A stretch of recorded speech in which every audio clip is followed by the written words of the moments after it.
So as someone that's been doing it for 6 years now, what would your advice be to someone that wants to get into this, and how do they land that first speaking role? Because like just personally, speaking is something that I'm drawn to. I used to do it a lot in college, and I've stopped doing it, but it's something I would like to get back into. And like in that exact scenario, you said maybe not as a full-time thing, but as something I can do on the side. Like what's the best way to get that first speech? Yeah.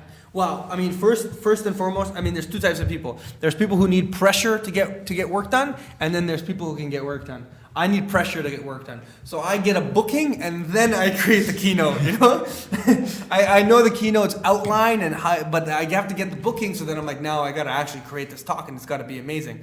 But I would suggest is one of those two routes. One, I would, just spend some time, and if you had an hour talk, what would you talk about? What genuine value can you provide that is different than someone else's? Now, you might have pieces in there that are well-known knowledge to the people in your industry. But remember that, when you're speaking, you're also speaking to people who may never have heard of this stuff, right? So it is unique, right? So when I'm speaking to high school students and I'm talking about their personal development leadership journey, right? Sometimes I'm talking very basic things, which is the first level of student leadership, because about making choices.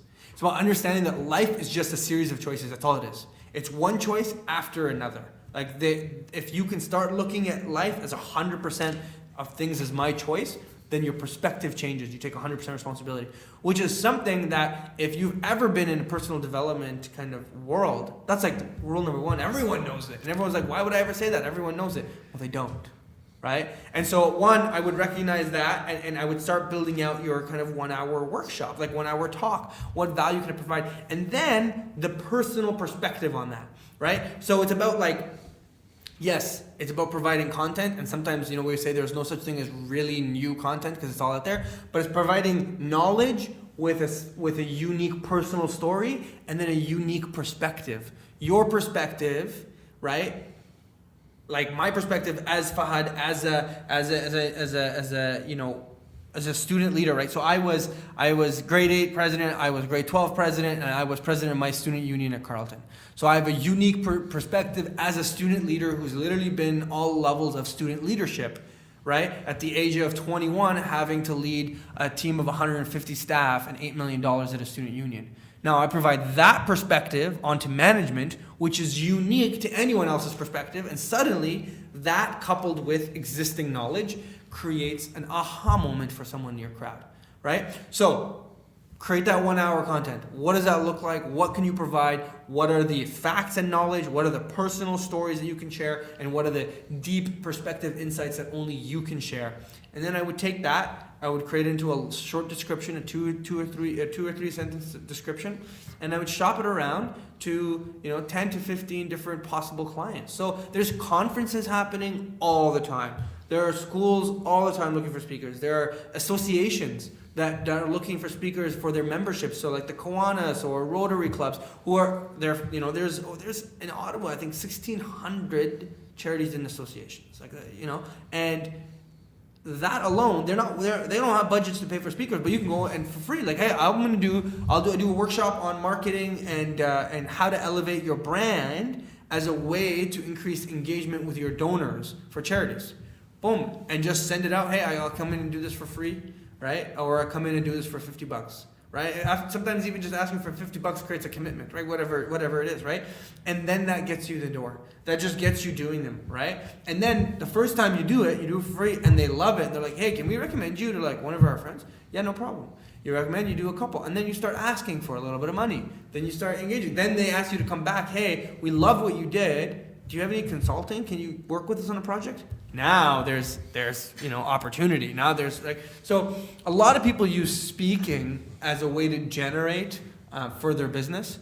There are a lot of people who use speaking to generate further business, and then there are people who are professional speakers. Professional speakers are a little more rare. That they're really more polished. They've got the talent of speaking and engaging has gotten them a lot higher. But even them, they likely have training and consulting programs that subsidize, add to the income, or a couple books and so on and so forth, right?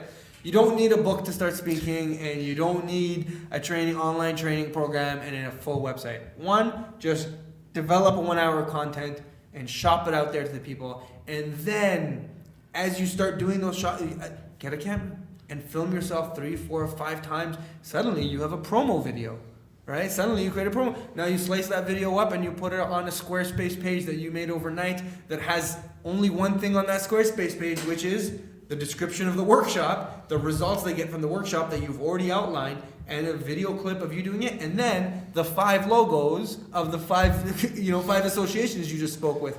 Suddenly, you're a speaker and you have a booking form. Now when you reach out to them, you say, hey, check out my link, right? You need that video. Now you take out my link. Now you're getting more bookings, right? So there is a process to it. There's a very systematic, scientific process to it that has been proven to work.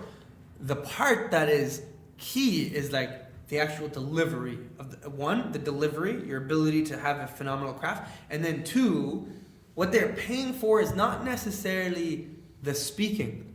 They're paying for the thoughts.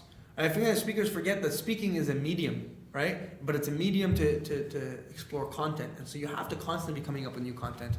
So what you're doing here with your podcast is phenomenal content, right? That content can be used and engage people who want you to come and speak, right? There's ways to do that. Mm-hmm. I think what's interesting is the way when you frame it as a workshop and not as like a speech. Mm-hmm. And I think that really kind of like just, you've been talking about like mindset shifts, shifted mine a little bit, because if you look at it as a workshop, I find it's less daunting than looking at it as just talking for an hour. You know what I mean? Mm-hmm. It's just cool because you're just working through like the steps in the process, which I feel like is much easier to talk about for an hour than just trying to figure out what to talk about for a full hour. Yeah. No, totally, exactly. And I think if you can do workshops, then you can elevate to what you want as a speech. And I'd say most people, like, it's easier to get into do workshops than do speeches, because speeches are, all right, we've got a dinner gala and I need a 45-minute keynote to come in and kill it. Those are like the big guys. That is more pressure. But come in, do a workshop. Here's the thing. You do 10 workshops, then suddenly you have some results from some of the clients. Now, if you need to do a speech, well, during your speech, you simply talk about the results of the clients that you already helped.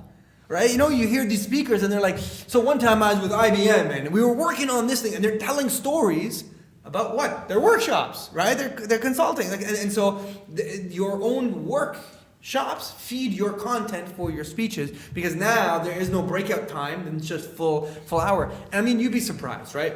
And there's different, you want to tell a story, then you want to provide some facts, then you want to provide some tips, then you want to pull them back to a story, emotional, right? And they just build these segments, and then you want to create a little model of like how to implement it, and suddenly you're in an hour.